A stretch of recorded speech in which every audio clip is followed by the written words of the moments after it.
Welcome, dear listener, to another journey with sleepless survivors.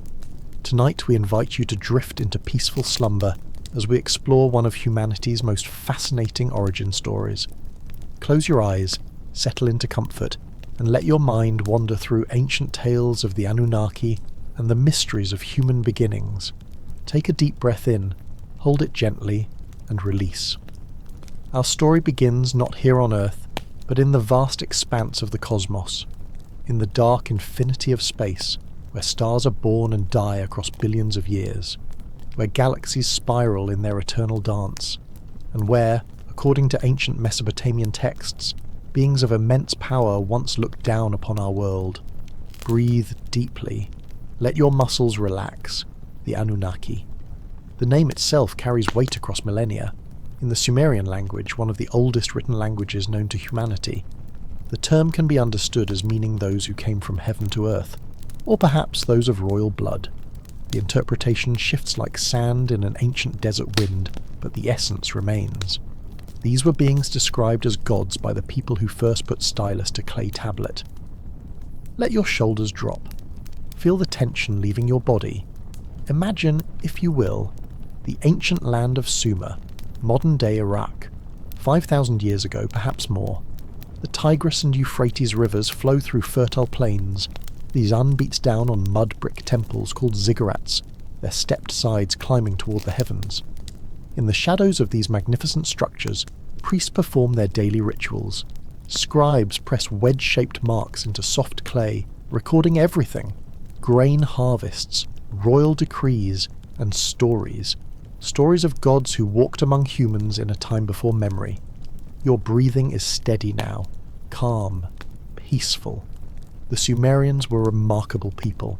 They invented writing, or at least developed one of the first writing systems we can still read today. Cuneiform, they call it. Each symbol, each cluster of wedge-shaped marks, tells us something about how they viewed the world. And in their view, the world was created and managed by the Anunnaki. Feel your eyelids growing heavy. According to the ancient texts, there were many Anunnaki. Some sources speak of 7 great gods, others mention 12. Still others suggest 50 or even hundreds of these powerful beings. The exact number varies depending on which clay tablet you read, which temple tradition you follow, which city-state recorded the story. Let yourself sink deeper into relaxation. At the head of the Anunnaki pantheon stood Anu, the sky god. His name meant heaven itself. He was the father of gods, the supreme authority, though in many stories he remains distant, removed, allowing his children to handle the affairs of both heaven and earth. Picture him in your mind's eye if you wish, a figure of ultimate power, dwelling in the highest heaven, the place the Sumerians called the Great Above. Your mind is beginning to drift, pleasantly. Anu had children, and it is through his lineage that many of the most important Anunnaki emerge in the ancient stories. Enki, whose name means Lord of the Earth, was one such figure. Enki was the god of wisdom, of water, of creation and craftsmanship. In many texts he appears as a friend to humanity, a trickster sometimes, but generally benevolent. A solver of problems, a bringer of knowledge. Breathe in slowly, breathe out slowly. Then there was Enlil, whose name means Lord of the Wind or Lord of the Air. Enlil was powerful, commanding, sometimes stern. Where Enki represented wisdom and water, Enlil embodied authority and atmosphere. The two brothers, for they were brothers in most versions of the story, often found themselves at odds. Their relationship, their conflicts and cooperations form the backbone of many Mesopotamian myths. Feel yourself floating gently, and there were others. Ninhursag, the mother goddess, sometimes called Ninma. She who gives birth, she who shapes. Inanna, later known as Ishtar, goddess of love and war, fierce and passionate. Utu, the sun god, bringer of justice and light. Each deity had their domain, their responsibilities, their temples and priests and devoted followers across the ancient Near East. Your body is completely relaxed now, but why did these gods concern themselves with Earth? The ancient texts provide an answer, and it is an answer rooted in work, in labour, in the very practical concern of who would do the difficult tasks necessary to maintain the world. Let your thoughts drift like clouds. According to the mythology recorded in various tablets, particularly in the Atrahasis epic and the Enuma Elish, the younger gods, the Igigi, were initially assigned to do the heavy labour. They dug irrigation canals, they maintained the rivers, they worked the fields, they mined the earth. For countless years they toiled. Your breathing is deep and even. But the Igigi grew weary. 40 years they worked, or in some versions 40 times 40 years. Thousands of years of endless labour. Can you imagine? The repetition, day after day, the same back-breaking tasks. The younger gods finally rebelled. They threw down their tools, they burned their implements, they marched to the dwelling of Enlil, demanding to be freed from their burden. You're drifting deeper into peaceful rest. The great gods convened a council. What could be done? The work was necessary. The world required maintenance. The irrigation systems must be dug and maintained, or there would be no agriculture. The precious minerals must be extracted from the earth. But the gods who had been doing this work refused to continue. Let go of all remaining tension. It was Enki, clever Enki, who proposed a solution. He suggested creating a new kind of being, a creature that could take on the labour that the gods no longer wished to perform. This being would be fashioned in the image of the gods but would be mortal, limited, designed specifically for work. Your mind is quiet and still, and so, according to the ancient Mesopotamian creation myths, humanity was created. But the method of creation, as described in these texts, is quite specific, quite unusual, and utterly fascinating. Breathe naturally and effortlessly. The goddess Ninhursag, the mother goddess, was called upon to perform the act of creation. With Enki's guidance and wisdom, she took clay from the earth, the fundamental substance of the ground beneath our feet. But this clay was to be mixed with something else, something divine. You are safe and comfortable. According to the Atrahasis epic, a god was sacrificed for this purpose. One of the Igigi, or in some versions, a god specifically chosen for this task. His blood, his divine essence, was mixed with the clay. The physical earth combined with the divine spirit. Matter and consciousness merged. Your thoughts are becoming dreams. Ninhursag, with her divine hands, shaped this mixture. She formed the first human beings, 7 males and 7 females in some versions of the story. The texts describe her moulding these forms with care, with intention, and when the forms were complete, they were given life. They breathed, they moved, they were conscious. Let yourself drift away gently. But these first humans were not quite right. According to some versions of the story, there were many attempts, many trials before the final successful creation. Some beings were made without proper function. Some could not reproduce. Some were incomplete in various ways. The process of creation required refinement, adjustment, multiple attempts before achieving the desired result. Your body feels weightless. Eventually the right combination was achieved. Humans who could work, who could think enough to accomplish tasks, but not so much that they would rebel as the Igigi had done. Humans who could reproduce, ensuring a stable workforce for generations to come. Humans who would worship the gods, providing them with offerings and sustenance through ritual and sacrifice. You are sinking into deep tranquility. And so humanity began its existence, according to these ancient texts, as a created species, made deliberately, fashioned with purpose, designed to serve but also given certain gifts, the ability to think, the capacity for language, the spark of consciousness that came from that divine blood mixed into the clay. Your mind wanders through ancient landscapes. In the city of Eridu, which the Sumerians considered the first city ever built, Enki was the patron god. Eridu sat on the edge of the marshlands where the rivers met the Persian Gulf. It was a place of reeds and fish, of boats and water birds. And in Eridu, the stories say, Enki taught the first humans many things. Breathe slowly and peacefully. He taught them agriculture, how to plant seeds and harvest crops, how to irrigate fields using the river water, how to store grain for times when food was scarce. These were not instinctive skills, but learned knowledge passed from the god to his human creations. Your eyelids are heavy and still. He taught them writing so they could record information, preserve knowledge across generations, communicate complex ideas. The invention of writing is perhaps the greatest revolution in human history, and in Mesopotamian tradition, it was a gift from the gods. Let peaceful darkness embrace you. He taught them mathematics, so they could measure fields, count livestock, calculate harvests, predict the movements of stars and planets. The Sumerians were skilled astronomers and mathematicians. and they attributed this knowledge to divine instruction. You are floating in perfect calm.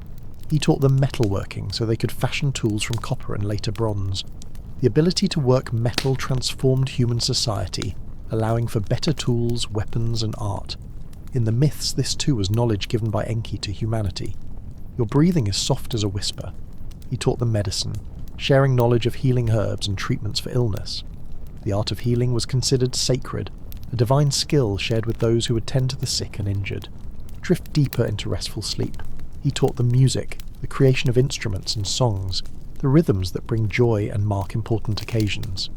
Music has been part of human culture since the earliest times we can trace, and the ancients saw it as a gift from the divine realm.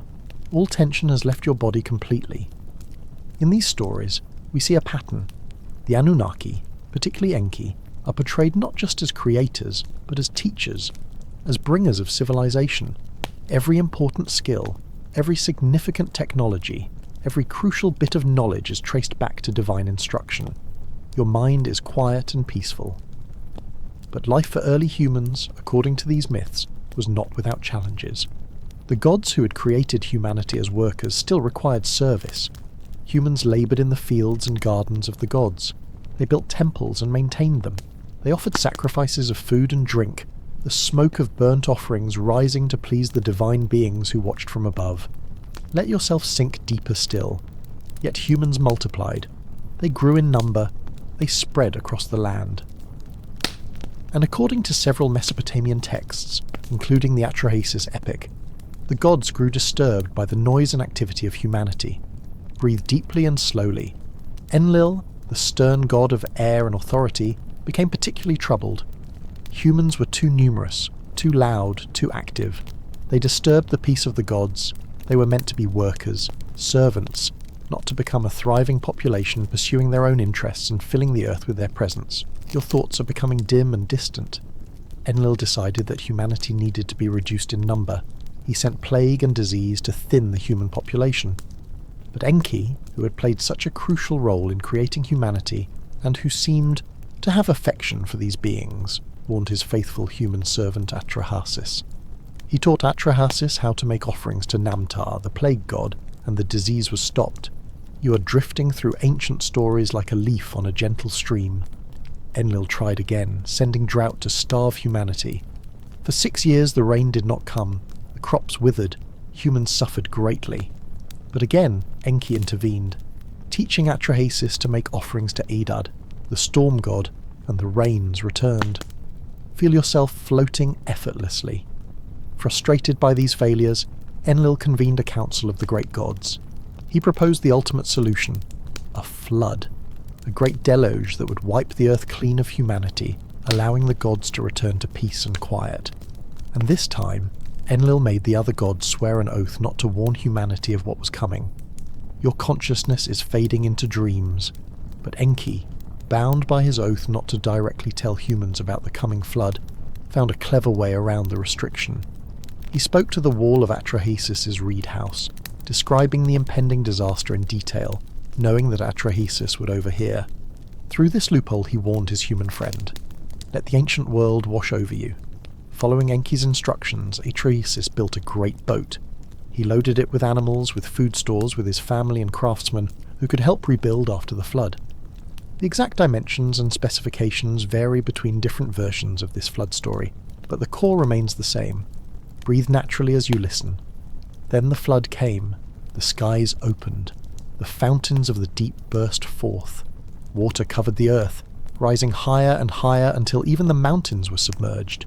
The boat pitched and rolled on the violent waters. Inside, Atrahasis, and those with him, waited out the storm. Your body is completely at rest. For days the flood raged. Some texts say 7 days and 7 nights. The world was washed clean. The noise and activity of humanity was silenced beneath the waves. The great experiment in creating workers had apparently ended in total destruction. You are sinking into the depths of peaceful sleep. But when the waters finally receded, the boat came to rest on a mountain. Atrahasis sent out birds to search for dry land, just as the biblical Noah would do in a later version of this same basic story.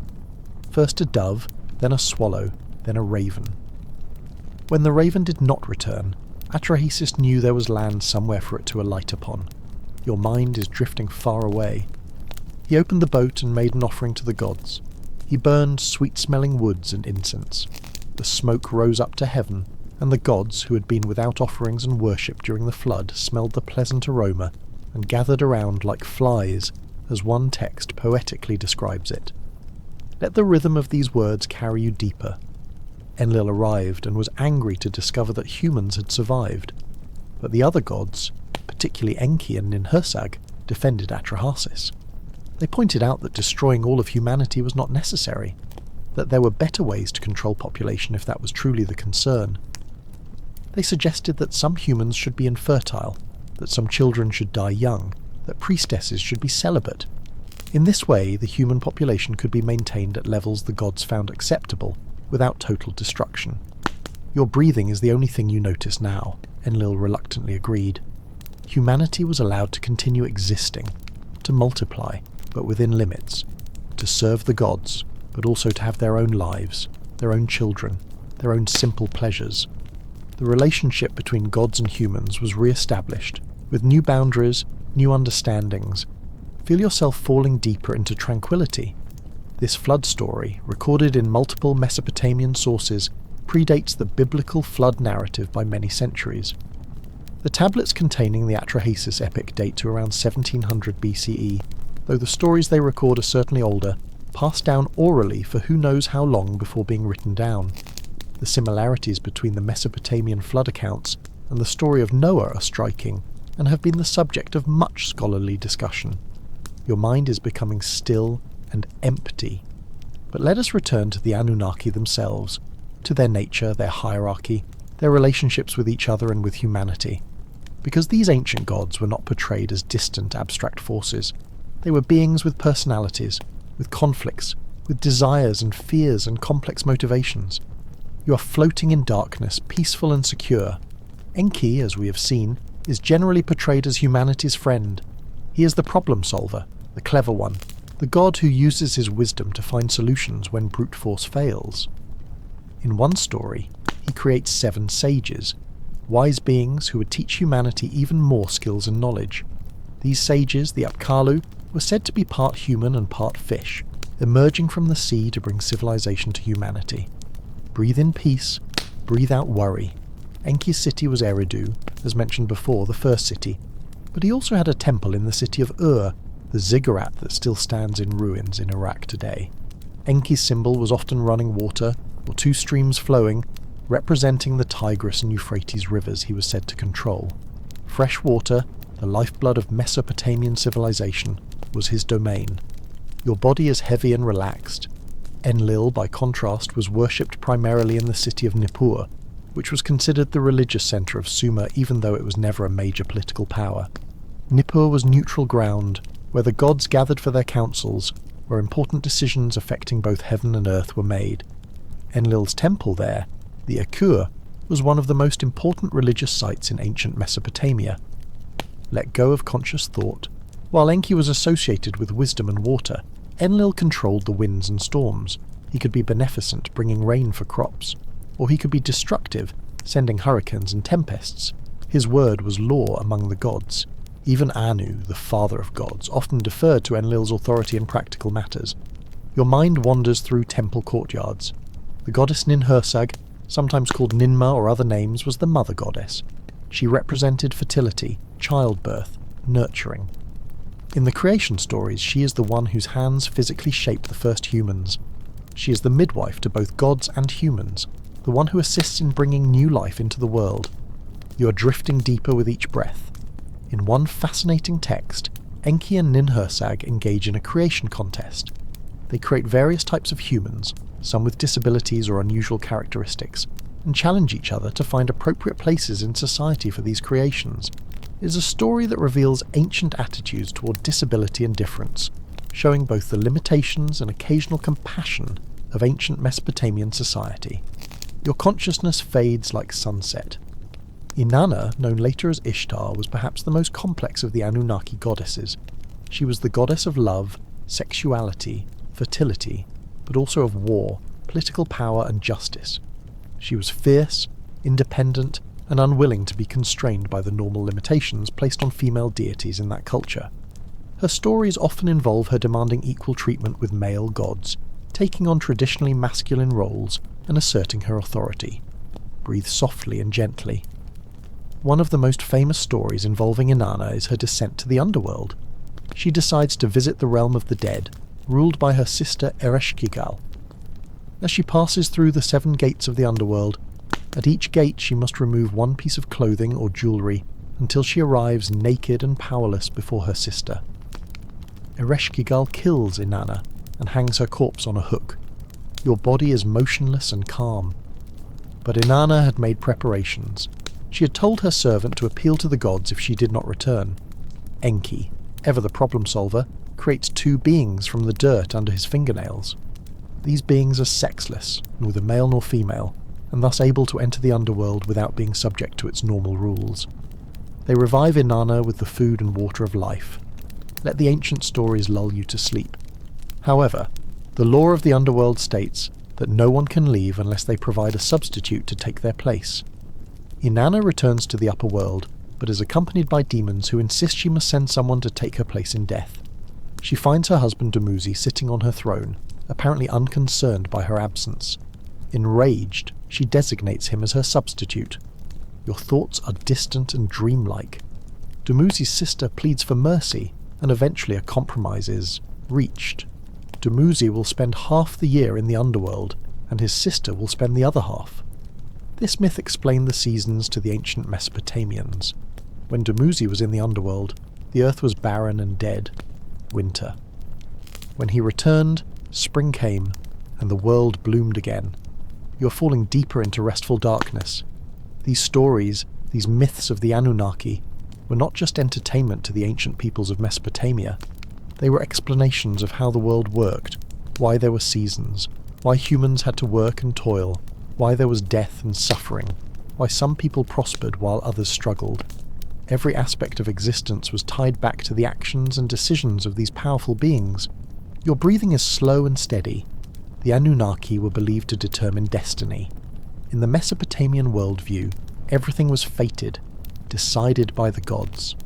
On the first day of each new year, the gods would gather to decree the fates for the coming year.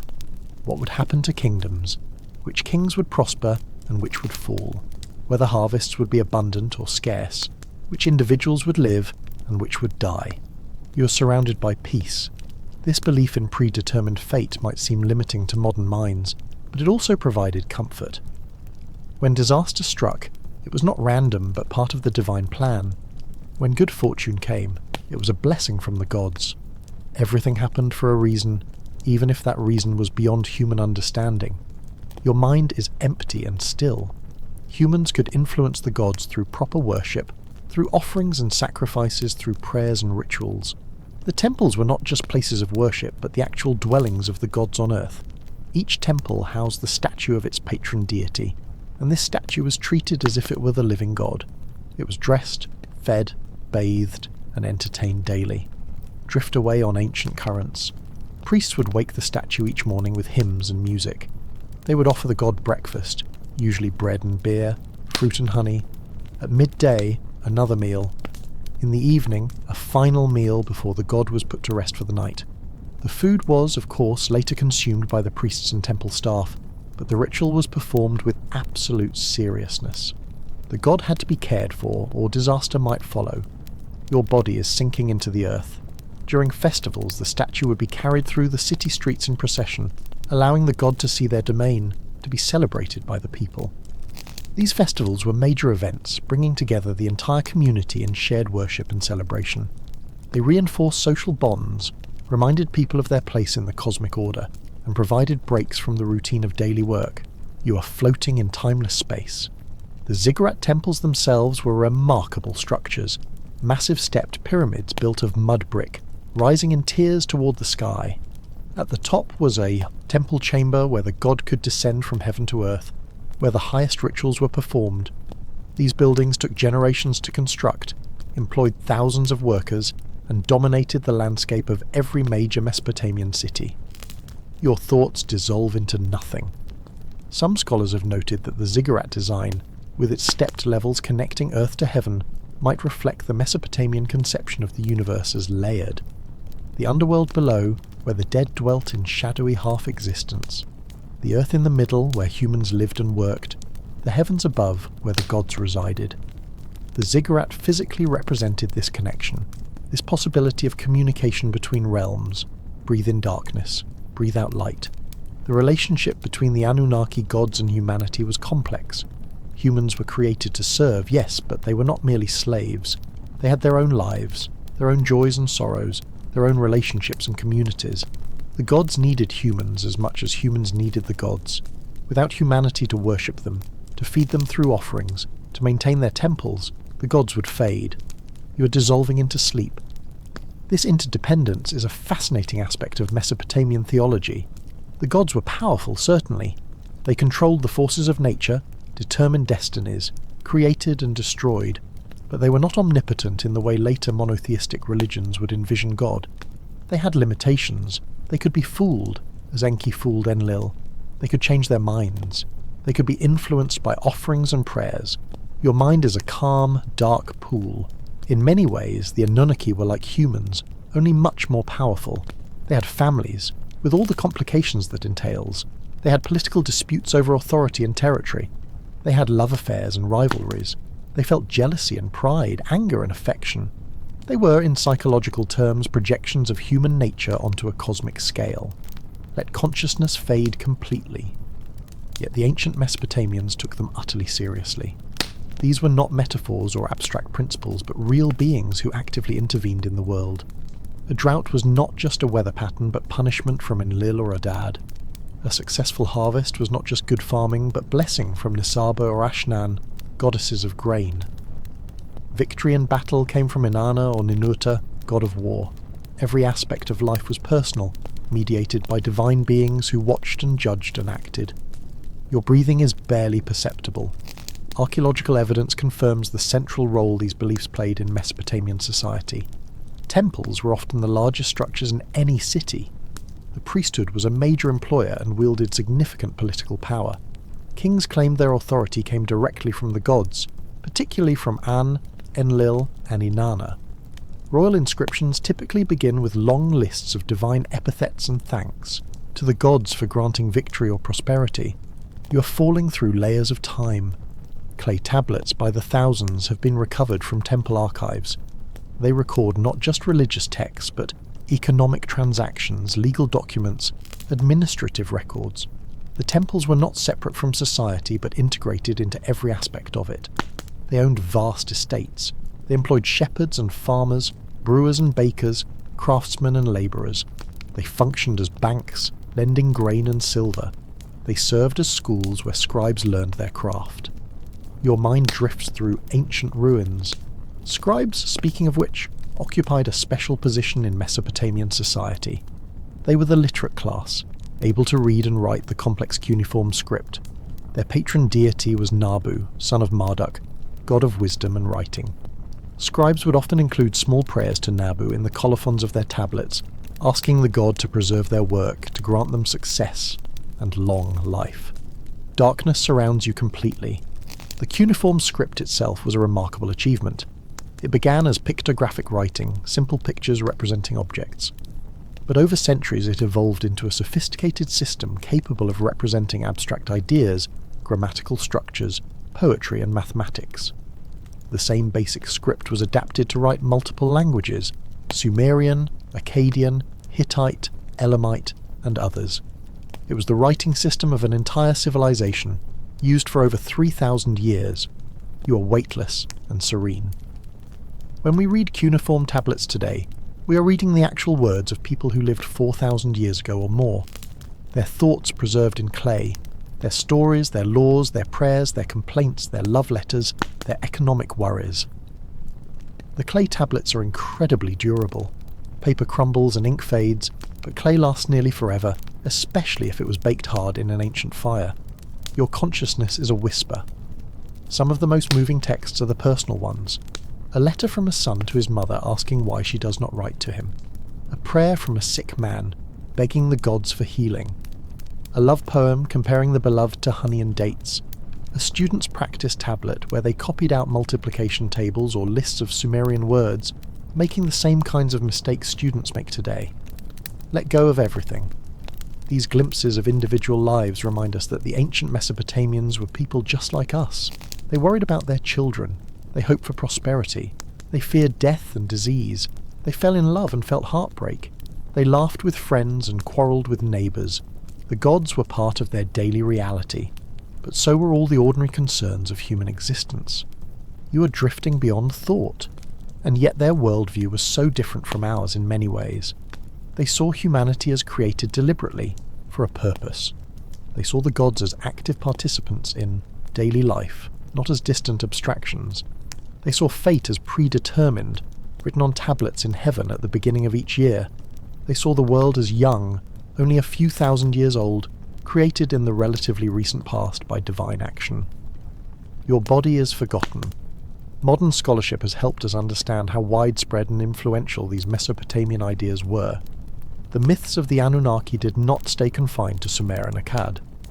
As trade routes expanded and empires rose and fell, these stories spread throughout the ancient Near East. The Hittites adopted them, the Canaanites absorbed them. Elements appear in early Israelite traditions, transformed and adapted, but recognisably similar in their basic structure. You are floating in infinite space. The flood story is the most obvious example. The Epic of Atrahasis and the flood story in the Epic of Gilgamesh bear remarkable resemblance to the biblical account of Noah. The details differ, but the core narrative is the same. A god or gods decide to destroy humanity with a flood.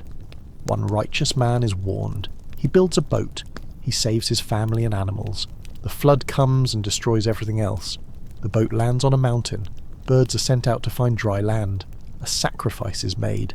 Humanity is allowed to continue. Your mind is empty as the void. Scholars debate whether the biblical account was directly borrowed from Mesopotamian sources, or whether both derive from an even older common tradition, perhaps from an actual historical flood event that became mythologized. The archaeological evidence for a catastrophic flood in Mesopotamian history is ambiguous. There were certainly floods, serious ones, but whether any single flood could account for these universal flood myths remains uncertain. Breathe and dream. What is certain is that ideas flowed freely in the ancient world. Merchants and diplomats carried stories along with trade goods. Conquerors imposed their gods on defeated peoples, but also adopted gods from those they conquered. Religious ideas were syncretic, constantly blending and evolving. The Anunnaki of early Sumer were not identical to the gods of later Babylonian religion, though they shared names and many characteristics. You are sinking deeper and deeper. In Babylonian religion, which developed later, Marduk rose to prominence. Marduk was originally a local god of the city of Babylon, but as Babylon became politically dominant, Marduk was elevated to the head of the pantheon. The Enuma Elish, the Babylonian creation epic, tells how Marduk defeated Tiamat, the primordial goddess of chaos and salt water, and from her body created the world. Your consciousness fades like mist. This was a later development, a politicization of religion to match Babylon's political power, but it shows how these religious systems were not static. They evolved with society. Gods rose and fell in prominence. New stories were written. Old stories were adapted to new circumstances. The scribes who copied these texts sometimes added their own interpretations or combined different traditions. Let ancient voices lull you to rest. Yet certain core ideas persisted across the centuries. The belief that humans were created by gods to serve them. The belief that proper worship and offerings were essential to maintaining good relations with the divine realm. The belief that the gods controlled natural forces and human destiny. The belief that kingship came from heaven, that rulers derived their authority from divine appointment. You are falling through darkness. These beliefs had profound social consequences. They justified the existing social hierarchy. Kings ruled by divine right. Priests mediated between humans and gods, making them indispensable. The wealthy could afford more elaborate offerings, suggesting they were more favoured by the gods.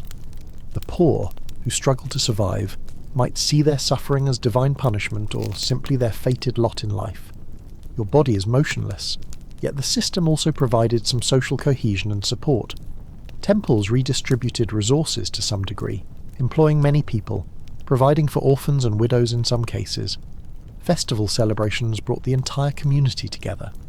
The shared belief system gave people a common framework for understanding the world, a shared set of values and stories. You are dissolving into sleep. The Anunnaki myths also provided explanations for natural phenomena that would otherwise be terrifying and random. A drought was not just bad weather, but the anger of a dad, or the will of Enlil. This made it predictable in a sense. If you knew why the gods were angry, you could try to appease them. You could offer sacrifices, perform special rituals, pray for mercy. You had some agency, some way to potentially influence outcomes, even if success was not guaranteed. Your mind is quiet as starless night. Eclipses, which terrified ancient peoples, were interpreted as signs from the gods, omens that had to be read and interpreted by expert priests. The same for the movements of planets, the flights of birds, the appearance of animal entrails during sacrifices. Everything could be a message from the divine realm if you knew how to read it. This gave rise to elaborate systems of divination, attempts to discern divine will and predict the future, breathe and surrender to rest.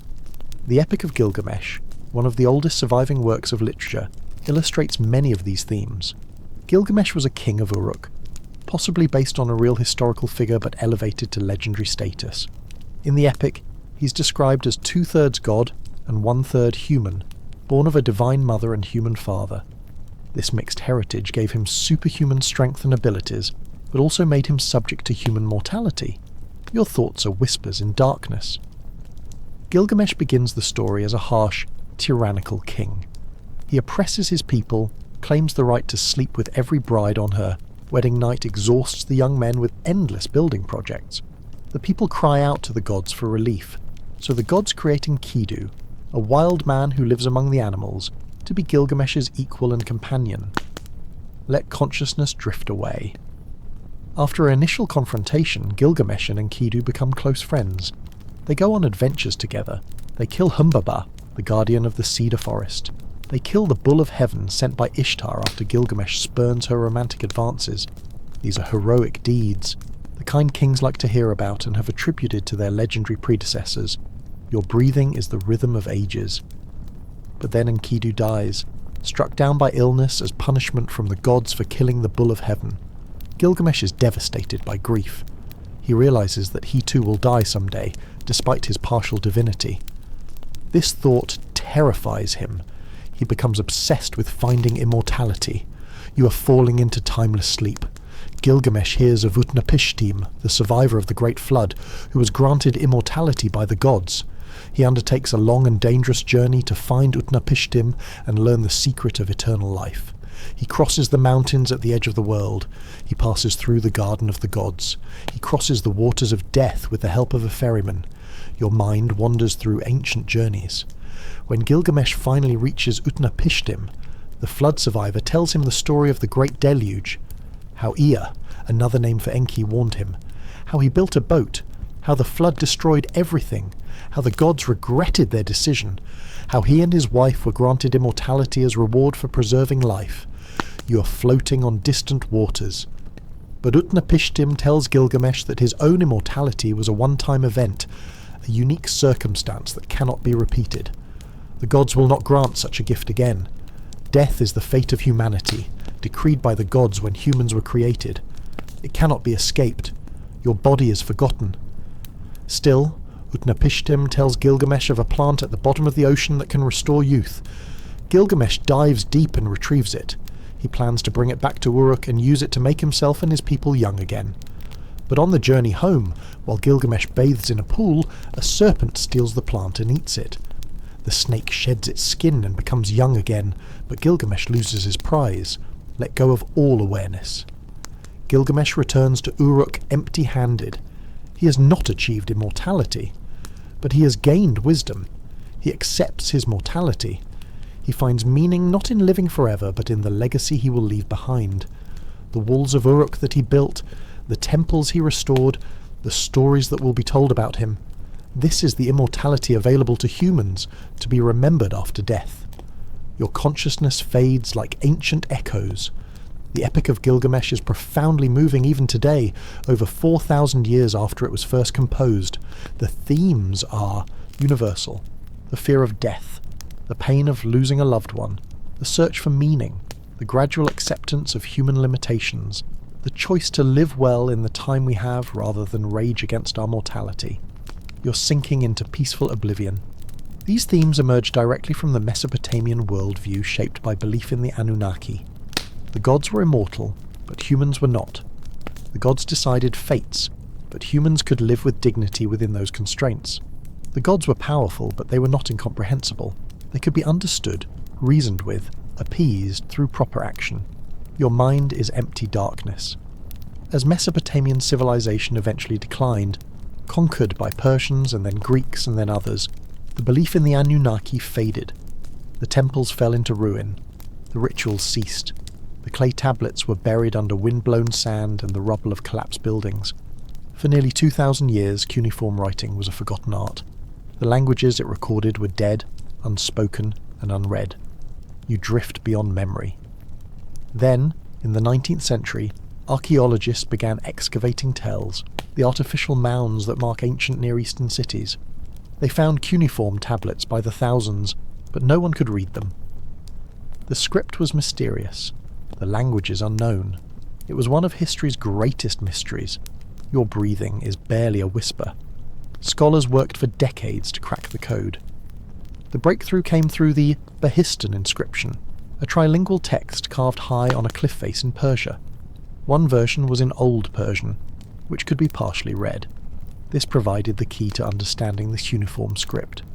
From there, scholars slowly, painstakingly worked out Akkadian, and then the older Sumerian language beneath it. You're falling through layers of forgotten time. As the tablets were translated, the Anunnaki returned to human awareness. Their stories, lost for millennia, could be read again. The Epic of Gilgamesh was assembled from fragments found in multiple locations. The Enuma Elish was pieced together. The Atrahasis epic was discovered. Hymns and prayers, rituals and incantations, legal codes and administrative records all emerge from the earth. Your mind is beyond thought. We now know more about ancient Mesopotamian civilization than any generation has known for 2,000 years. We can read their literature in their original languages. We can trace the development of their religious ideas over centuries. We can see how their myths influenced later cultures, including our own. Let the ancient world fade away. The Anunnaki, whether understood as gods who once walked the earth, or as mythological expressions of human attempts to understand their origins and place in the cosmos, remain fascinating. Their stories contain psychological truths about human nature, our need for meaning, our fear of chaos, our desire for justice, our struggle with mortality, our capacity for both cooperation and conflict. Your consciousness dissolves completely. In the 21st century, some people have reinterpreted the Anunnaki myths through a modern lens. They suggest that the Anunnaki were not gods but extraterrestrial beings, that the ancient texts are describing actual contact between humans and visitors from another world, that the technologies attributed to gods were actually advanced alien technologies that seemed like magic to primitive humans. You are floating in infinite darkness. These interpretations, popularized in books and documentaries, take the ancient texts literally in a way their original authors might not have intended. They ignore the mythological and theological context of these stories. They project modern concerns about extraterrestrial life and ancient astronauts onto texts that were fundamentally religious in nature. Your breathing is the only reality. Yet this modern interest, however speculative, speaks to the enduring power of these ancient stories. They continue to captivate us. We continue to ask the same questions the ancient Mesopotamians asked. Where did we come from? Why are we here? Are we alone in the universe? What happens when we die? These are eternal human questions. You are sinking beyond depth. The Anunnaki myths provided one set of answers, shaped by the knowledge and assumptions of their time. Humans were created by gods to work. We are here to serve the divine. We are not alone, but accompanied by powerful beings who watch over us, who judge us, who intervene in our world. Death is final for most, though the gods might grant immortality to a special few. Let sleep embrace you completely. Modern science provides different answers, based on different methods and assumptions. Humans evolved through natural selection over millions of years.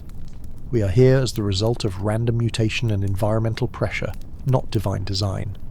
We might be alone in the universe, or there might be other intelligent life, but we have not yet made contact.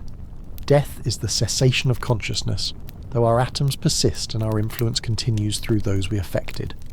Your mind is empty and still. Neither the ancient nor the modern answers fully satisfy the deepest human longings. We want to matter. We want our lives to have meaning. We want to believe there is something more than this brief existence. We want to feel connected to something greater than ourselves. Religion and science approach these needs differently, but they emerge from the same fundamental human consciousness. You are beyond all awareness now.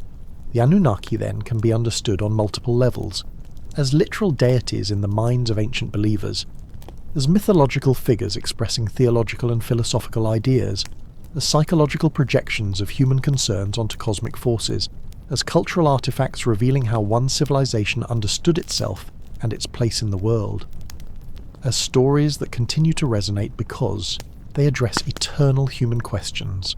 Your body has vanished into peace. Perhaps what matters most is not whether the Anunnaki were real in a historical sense, but what their stories tell us about the humans who believed in them and told their tales. The Mesopotamians were our ancestors, whether literally or culturally. Their innovations in writing, mathematics, astronomy, agriculture, and law shaped every civilization that followed. Their stories, their gods, their fears and hopes are part of our inheritance. You are floating in timeless void. When we read about Gilgamesh mourning Enkidu, we recognize that grief. When we read about the flood survivor warning of disaster, we recognize that impulse to preserve life and knowledge. When we read about Enki teaching humans the arts of civilization, we recognize our own sense that knowledge is precious and should be shared. These ancient people were not so different from us. Your consciousness is a fading ember. They looked up at the same stars we see. They felt the same sun warming their skin. They watched their children grow. They worked to feed their families. They told stories around fires. They created art and music. They built cities and temples. They argued about justice and fairness. They fell in love. They mourned their dead. They wondered what it all meant. Let the ancient voices fade to silence. The ziggurats they built have crumbled to earth. The temples are ruins. The statues of their gods are in museums now, viewed by tourists who do not pray to them. The cuneiform tablets are stored in climate-controlled archives, studied by scholars, but no longer part of living religion. The Anunnaki are no longer worshipped, no longer feared, no longer invoked. You are drifting into pure rest, yet something of them remains, in the stories that survived, in the archaeological traces of their cities, in the influences they had on later cultures, in the questions they asked that we still ask, in the human need for meaning and connection that they expressed through their religion, and that we express through ours, whatever form it takes. Your mind is silent and serene. Perhaps that is the true immortality, not the physical eternal life that Gilgamesh sought and failed to find, but the persistence of ideas, of stories, of the impact we have on those who come after us. The Anunnaki live on because we remember them, because we read their stories, because we find in them something that still speaks to us across the vast gulf of time. You are beyond thought and feeling. But before you drift completely away, let us linger just a moment longer in this ancient world.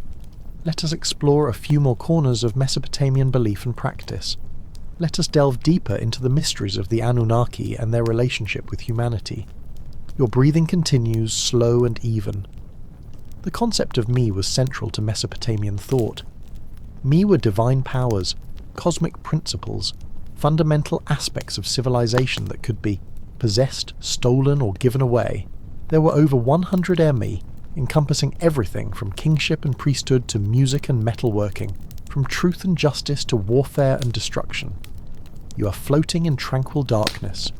According to myth, these me were originally held by Enki in his city of Eridu, but Inanna, the ambitious goddess of Uruk, desired these powers for her own city. So she visited Enki, and during a feast where much beer was consumed, she convinced the drunken god to give her the me. She loaded them onto her boat and sailed away toward Uruk. Let yourself drift deeper. When Enki sobered up and realized what he had done, he sent various demons and monsters to retrieve the me. But Inanna's servant Ninhursag helped her escape each pursuit. Eventually Inanna reached Uruk with the me intact, bringing civilization and divine power to her city. Enki, Unable to retrieve what he'd given away, had to accept the loss. Your mind wanders through ancient waters. This myth illustrates several aspects of Mesopotamian thought. The gods were not perfectly wise or always in control. They made mistakes. They could be tricked. Divine power was transferable, not absolute. Cities competed for divine favour and the cosmic powers that came with it. Religion and politics were inseparable. You are sinking into deeper rest.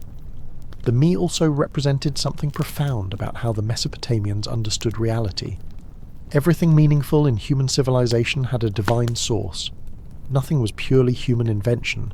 Every art, every skill, every social institution traced back to the divine realm. This gave these things sacred weight and cosmic significance. Your body is completely relaxed. Another fascinating aspect of Mesopotamian religion was the underworld, the realm of the dead. Unlike later religions that developed clear concepts of heaven and hell, reward and punishment in the afterlife, the Mesopotamian underworld was a dark, dreary place where all the dead went, regardless of how they lived. Let peaceful darkness surround you. The underworld was called Irkala, or sometimes Kur. It was ruled by Ereshkigal, the dark goddess, and her consort Nergal. It was described as the land of no return, a place of dust and darkness, where the dead existed as pale shadows of their former selves. They wore feathers like birds and ate dust and clay. You're drifting away from conscious thought. Entry to the underworld required passing through 7 gates, at each of which one had to remove clothing or ornaments. By the time the dead reached the throne of Ereshkigal, they were naked and powerless. This reflected the universal levelling of death. King and commoner, rich and poor, all were equal in the underworld. Your breathing is soft as falling dust. The only way to have a better existence in the underworld was to be properly buried with grave goods, and to have living descendants who performed regular offerings. The dead needed food and drink provided by the living. Those who died without burial, who had no descendants to remember them, suffered most in the afterlife. You are falling deeper into sleep. This belief system had profound effects on Mesopotamian society. It emphasized the importance of family continuity, of having children who would remember you. It made proper burial essential. It created obligations between the living and the dead that persisted across generations. Let yourself sink into timeless rest. Some exceptional individuals might escape the common fate. Utnapishtim achieved immortality. Some legendary kings were said to dwell in special places in the underworld, where they judged the newly dead. The 7 sages, the Apkallu created by Enki, were said to have returned to the depths of the ocean rather than dying. But these were rare exceptions. Your mind is quiet as the grave. For most Mesopotamians, death was final and dreary. This made life precious. The Epic of Gilgamesh makes this point repeatedly. Since death cannot be escaped, we must find meaning in the life we have. We must build, create, love, work, and leave something behind that outlasts our brief existence. You are dissolving into darkness. The Mesopotamians also had elaborate purity laws and rituals. Gods could be offended by impurity, and humans who were ritually unclean could not approach the divine. Purification rituals involving water, incense, and various offerings were necessary to restore proper relationship with the gods. Your consciousness fades like smoke. Illness was often attributed to demonic possession or divine anger. Healers combined practical medicine with ritual exorcism. They used herbs and treatments that sometimes had real medical efficacy. But they also performed elaborate rituals to drive away demons or appease angry gods. The physical and spiritual were not separate realms, but interconnected aspects of a unified reality. You are floating beyond awareness. Demons were another category of supernatural being in Mesopotamian belief. Unlike the great gods, the Anunnaki, demons were generally malevolent spirits that caused disease, misfortune, and death. They lurked in deserts and ruins, waiting to attack unwary humans. Some were the unhappy dead who had not been properly buried. Others were supernatural creatures created specifically to harm. Let sleep pull you deeper. Protective rituals and amulets were used to ward off demons. People wore inscribed clay tablets or cylinder seals with prayers and protective spells. They hung images of protective spirits like the Lamassu, human-headed winged bulls at their doorways. They performed rituals to purify their homes and bodies. Your body has forgotten itself. One particularly feared demoness was Lamashtu, who attacked pregnant women and infants.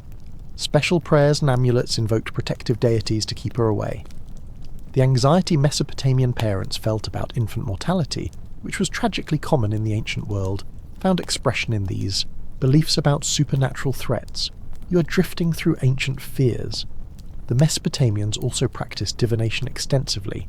They believed the gods communicated through signs that could be read and interpreted by trained priests. Every unusual occurrence, every astronomical event, every deformity in a sacrificed animal's organs might be a message from the divine realm. Your mind is empty of thought. Liver divination was particularly important. When animals were sacrificed, priests carefully examined the liver, which was considered the seat of life and emotion. The shape, colour, and markings of the liver were interpreted according to elaborate manuals passed down through generations of diviners. The liver's appearance would indicate whether the gods favoured a particular course of action. Let yourself fall deeper still.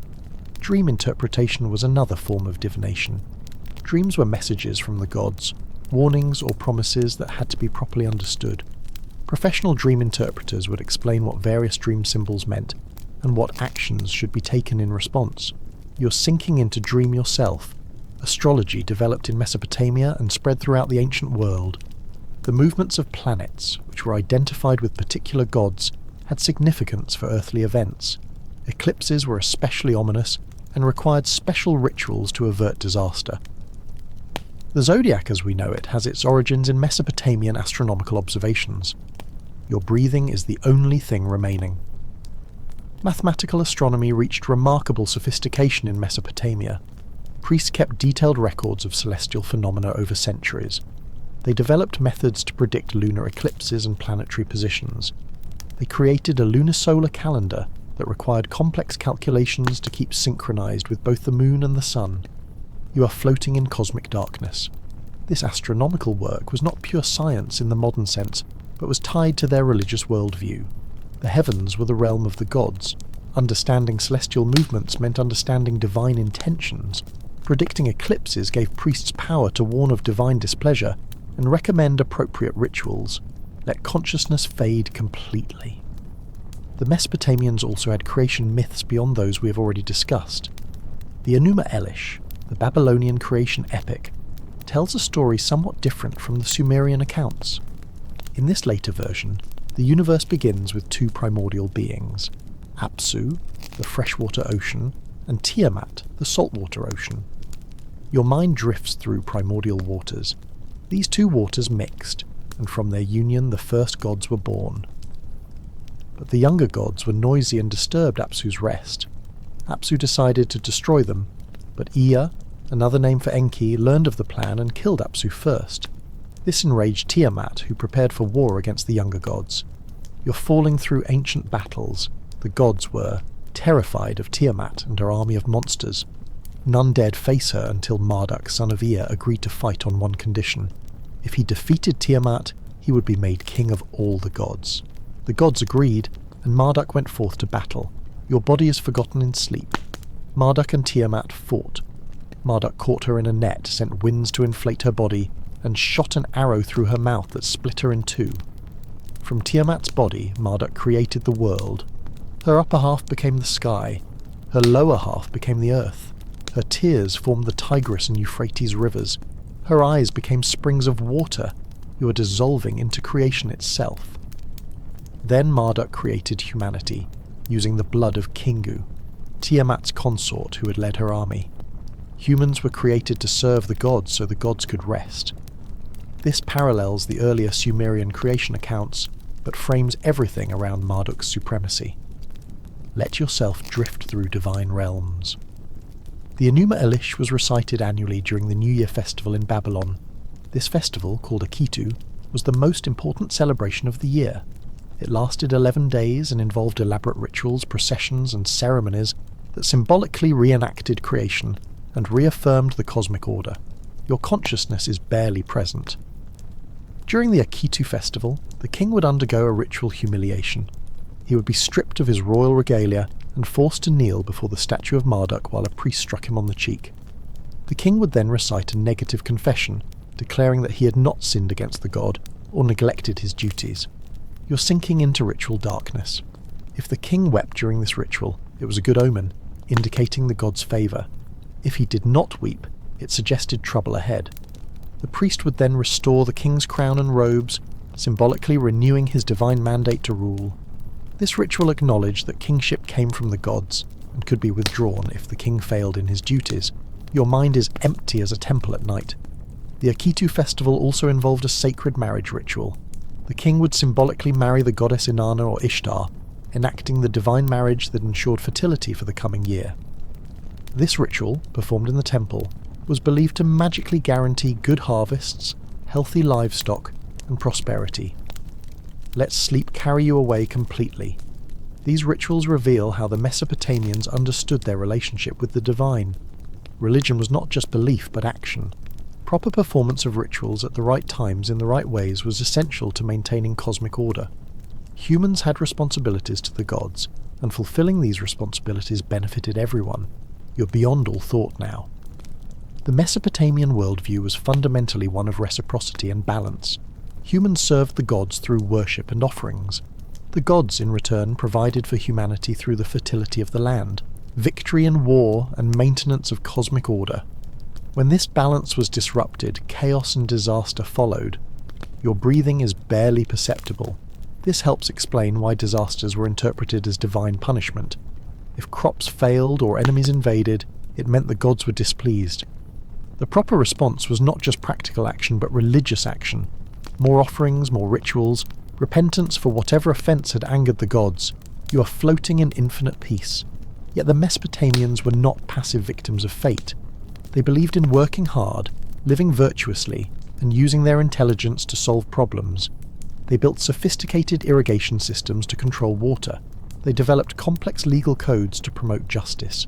They created beautiful art and architecture. They took responsibility for their world while acknowledging that ultimate power rested with the gods. Let yourself fall deeper into rest. This balance between human agency and divine sovereignty is one of the most sophisticated aspects of Mesopotamian thought. They were neither purely fatalistic nor arrogantly self-sufficient. They understood life as a partnership between humans and gods, each with their roles and responsibilities. Your mind is silent and still. The legal codes of Mesopotamia reflect this worldview. The Code of Hammurabi, one of the oldest law codes we possess, begins with a long prologue explaining that Hammurabi received his authority from the gods, particularly Marduk and Shamash, the sun god of justice. The laws themselves are presented as divinely sanctioned. You are drifting beyond consciousness. These laws covered everything from property rights to family relationships, from business transactions to criminal penalties. They were not equal for all classes of society. Penalties varied depending on whether the victim or perpetrator was a noble, commoner, or slave. This reflected the hierarchical structure of Mesopotamian society, which was seen as divinely ordained. Your body has vanished into sleep. Yet within this hierarchy there was concern for justice and fairness. The weak should be protected from the strong. Widows and orphans should be provided for. Merchants should not cheat their customers. Workers should receive fair payment. These principles were not perfectly upheld, of course, but they represented ideals that had divine sanction. Let peace surround you completely. Women's roles in Mesopotamian society were complex and varied by class and time period. Upper-class women could own property, run businesses, and even serve as priestesses. Some priestesses wielded considerable political and economic power through their temple positions. You are falling through layers of ancient society. The Naditu were a class of priestesses who did not marry and had no children. They lived in special compounds and devoted themselves to religious duties. Some became wealthy through their business dealings, owning slaves and property, lending money at interest. Their childlessness meant their property often reverted to their temples when they died, enriching these institutions. Your consciousness is fading like starlight. Other priestesses participated in sacred marriage rituals or served as temple singers and musicians. Music was an important part of worship, and the hymns sung in temples were considered pleasing to the gods. Some of these hymns have survived, giving us glimpses into the emotional and spiritual lives of ancient worshippers. You're sinking into ancient music. One beautiful hymn to Inanna describes her as the Lady of Heaven, radiant as the sun, beautiful as the moon, fierce as a lion, compassionate as a mother. The hymn praises her power and begs for her favour. Reading it today, we can still feel the devotion and awe the ancients felt toward their gods. Let yourself drift on ancient prayers. Education in Mesopotamia was centered in the aduba, the tablet house or scribble school. Boys from wealthy families, and occasionally girls, would spend years learning to read and write cuneiform. They would practice by copying out standard texts, mathematical tables, word lists, proverbs, myths, and literary works. Your mind is empty as an ancient classroom. The relationship between teacher and student could be harsh. Texts describe beatings for students who made mistakes or misbehaved. But there was also pride in mastery of the scribal art. To be literate in a largely illiterate society meant access to knowledge, power, and better employment opportunities. You are dissolving into sleep. Proverbs and wisdom literature give us insight into Mesopotamian values. Many proverbs emphasize the importance of hard work, honesty, and respect for authority. Others are surprisingly cynical, noting that the wealthy often escape justice, while the poor suffer unfairly. Still others are humorous, commenting on human foibles that remain familiar today. Your breathing is soft and distant. One proverb states, "The weak cannot speak the truth." Another, "Possessions make a poor man arrogant." And another, "Friendship lasts a day, kinship endures forever." These pithy observations reveal how ordinary Mesopotamians thought about their world and relationships. You are beyond all awareness. The Mesopotamians also had extensive medical knowledge for their time. Medical texts describe hundreds of treatments for various ailments. Some involved genuine medicinal plants that modern science has confirmed have therapeutic properties. Others were purely magical, involving incantations and rituals with no physical effect. Let sleep embrace you fully. Often, practical medicine and religious ritual were combined. A doctor might prescribe a poultice of herbs while also recommending offerings to the healing goddess Gula. This integration of what we would call natural and supernatural approaches was natural to people who saw no sharp division between these realms. Your mind is dark and quiet. Surgery was practiced, though. Its dangers were well known. The Code of Hammurabi includes laws about surgical fees and penalties for surgeons whose patients died. Eye operations and the removal of tumours are mentioned in medical texts. The risks were high, but sometimes surgery was the only option. You are floating in timeless darkness. Dentistry was also practiced. Texts describe treatments for toothaches, including the use of various compounds applied to the affected tooth. Tooth decay was sometimes attributed to toothworms, supernatural creatures that gnawed at teeth from within. Both practical treatments and exorcism rituals might be used to address dental problems. Let consciousness fade away completely. Childbirth was dangerous for both mother and infant in the ancient world. Mesopotamian women prayed to protective goddesses, particularly Nintu and Ninmah, to grant safe delivery. Midwives assisted at births, using what practical knowledge they had, but maternal and infant mortality rates were tragically high by modern standards. You're sinking deeper and deeper. Those who survived infancy faced many other dangers. Infectious diseases swept through crowded cities. Accidents and injuries were common. War took many lives. The average lifespan was far shorter than today. Yet people found joy and meaning in their lives despite these difficulties. Your body is forgotten. They celebrated festivals and feasts. They told stories and sang songs. They fell in love and raised families. They took pride in their work and their cities. They created beauty in art and architecture. They pondered the big questions of existence and developed sophisticated answers through their religious traditions. You're drifting beyond thought. The artisans of Mesopotamia created remarkable works. Cylinder seals carved with intricate designs, jewellery of gold and lapis lazuli, statues of gods and rulers, delicate ivory carvings, elaborate textiles with complex patterns, musical instruments decorated with precious materials. Every craft had its masters who spent lifetimes perfecting their skills. Let yourself fall into peaceful oblivion. The standard of Ur, discovered in the royal tombs of Ur, is one stunning example of Mesopotamian art. This wooden box inlaid with shell, lapis lazuli, and red limestone depicts scenes of war and peace. On one side, the king leads his army to victory. On the other, he feasts with his nobles while musicians play and servants bring offerings. Your consciousness is barely a whisper. The royal tombs of Ur also revealed the practice of human sacrifice to accompany dead rulers. Dozens of attendants, guards, and musicians were buried alive with their king or queen, presumably to serve them in the afterlife. This practice was not common throughout Mesopotamian history, but shows the power kings wielded and the beliefs about death that prevailed in early periods. You are beyond all sensation. Trade connected Mesopotamia to distant lands. Merchants travelled to Anatolia for silver, to Iran for lapis lazuli, to the Gulf for copper and pearls, to India for exotic goods. These trade networks spread Mesopotamian cultural influence far beyond their homeland. Let sleep pull you deeper still. The city of Ur itself was a major centre of trade and religion. Its great ziggurat dedicated to the moon, god Nana, still stands in ruins today, testament to the skill of ancient builders. The city flourished for thousands of years before finally being abandoned as the course of the Euphrates River shifted and trade routes changed. Your mind is silent as desert ruins. Other great cities rose and fell across Mesopotamian history. Uruk, Lagash, Nippur, Babylon, Nineveh, Assur. Each had its moment of glory, its time as a political or religious centre. Each contributed to the development of civilization. Each left behind ruins that archaeologists excavate today, recovering the material remains of vanished worlds. You are floating in archaeological time. The Assyrian Empire, which rose to power in the first millennium BCE, was particularly militaristic. Assyrian kings boasted in their inscriptions of conquering vast territories, deporting populations and destroying rebellious cities. They created a highly efficient military machine and a sophisticated administrative system that governed one of the largest empires the world had yet seen. Your breathing is the only reality.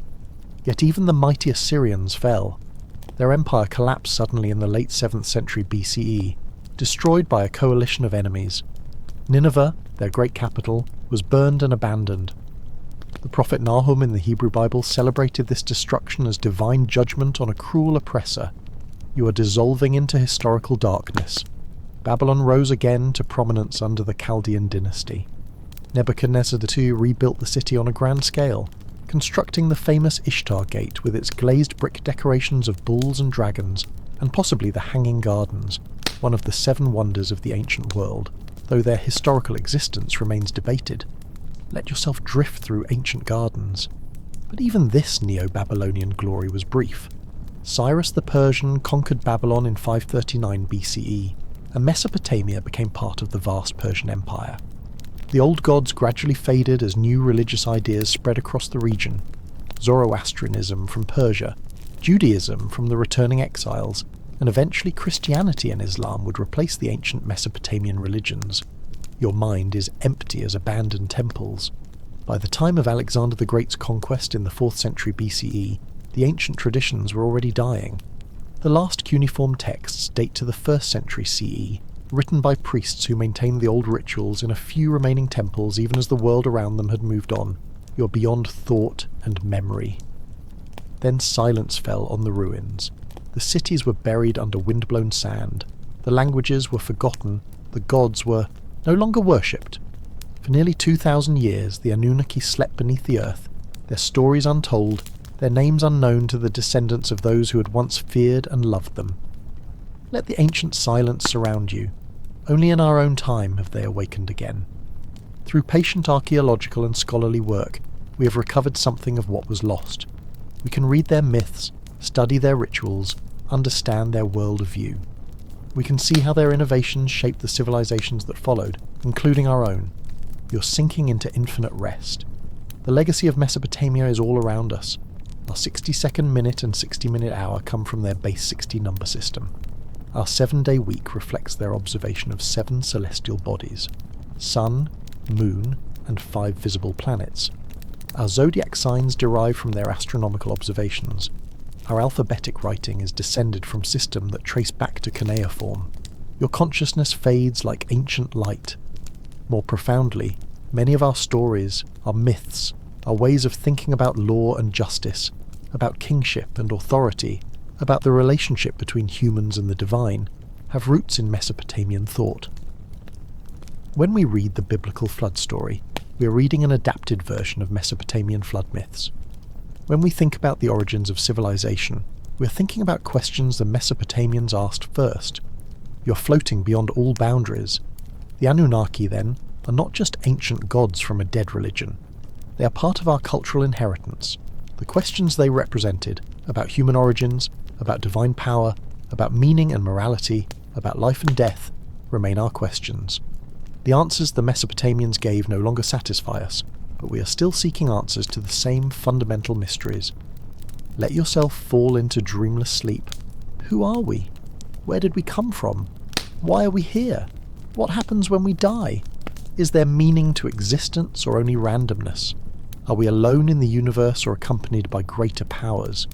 These eternal questions haunt every generation, every culture, every individual who pauses to reflect on their existence. Your mind is dark and still. The Mesopotamians answered with their myths of the Anunnaki. We answer differently, with our science and our various modern philosophies and religions. But we are all reaching for the same thing: understanding, meaning, connection, hope. You are beyond all awareness now. Perhaps that is the deepest lesson of the Anunnaki myths. Not that they are literally true or false, but that they represent the eternal human quest to make sense of our existence. They remind us that we are part of a long chain of humans stretching back to the very dawn of civilization, all asking the same questions, all seeking the same understanding, all trying to live meaningful lives in the face of uncertainty and mortality. Your body has vanished completely, and now, dear listener, it is truly time to release these ancient stories and let sleep take you completely. We have journeyed together through 5,000 years of history. We have met gods and kings, priests and scribes, ordinary people living extraordinary lives in a world so different from ours yet fundamentally similar in all the ways that matter. Let go of everything. The Anunnaki return to their sleep beneath the sands. The clay tablets return to their archives. The ziggurats return to their ruins. The ancient world fades back into history, into mystery, into the dreamlike realm where all lost things dwell. You are sinking into perfect peace. Sleep now, deeply and completely. Let your breathing carry you into unconsciousness. Let your mind release all thought. Let your body rest in absolute stillness. There is nothing to do, nothing to think, nowhere to be. Only sleep, only darkness, only peace.